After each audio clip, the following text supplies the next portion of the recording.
किसका अपराध हुआ? का इस पापी जयंत ने मेरी माँ कौशल्या की आंख में चोट मारी है तो इसकी भी आंख रहने वाली नहीं है। एक नयन तज कर तजा भगवान ने मोड़ दिया। माता जानकी जी तैयार हो गई, लेकिन एक बड़ी गजब की अंतिम संहार की तरफ बढ़ रहा हूं।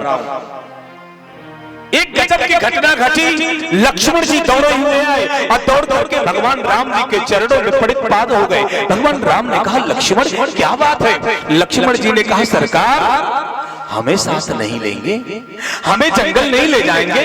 भगवान राम ने कहा, लक्ष्मण भारत और शत्रुघ्न भाई ननिहाल हैं, मैं जंगल जा रहा हूँ, सीता भी साथ चल रही है, पिताजी कोप भवन में मूर्छित हैं, माँ की आंखों अश्रुओं से भरी हुई है।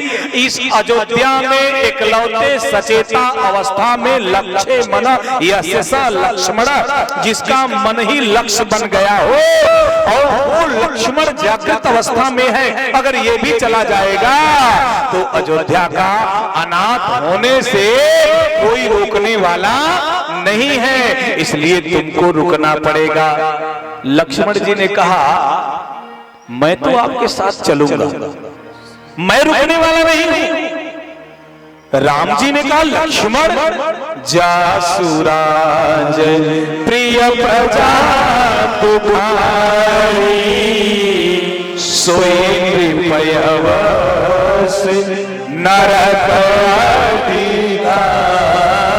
जिसकी राजा के राज्य में प्रजा दुखी हो, राजा नरक का अधिकारी है। अरे मेरी प्रजा दुख में डूबी हुई है, विद्रोह की स्थिति अयोध्या में हुई है। मेरे प्रभु, मेरे राम स्वामी, मेरे नाथ, मेरे मालिक, मेरे पिता स्वयं दशरथ महाराज मूर्छित होकर के पड़े हैं। हे लक्ष्मण, अगर इन स्थितियों में तुम रहोगे तो मेरे पिताजी को बड़ा आधार मिल जाएगा। तुम उनके पुत्र हो। अब पुत्र का मतलब होता है पू का मतलब होता है नरक, अत्रो का मतलब होता है त्राण।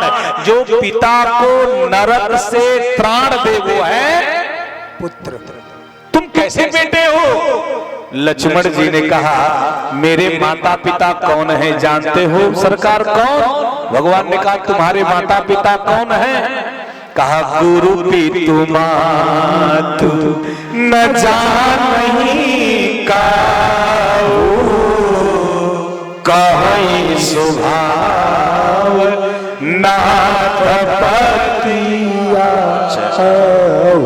लक्ष्मण जी ने कहा, आप ही मेरे माँ हो, आप ही मेरे पिता हो, आप ही मेरे गुरु हो, आपके सिवा मैं किसी को मानने वाला नहीं हूँ, आप मेरे सर्वस्व हो। अब लक्ष्मण जी को राम जी से संवाद करने दीजिए।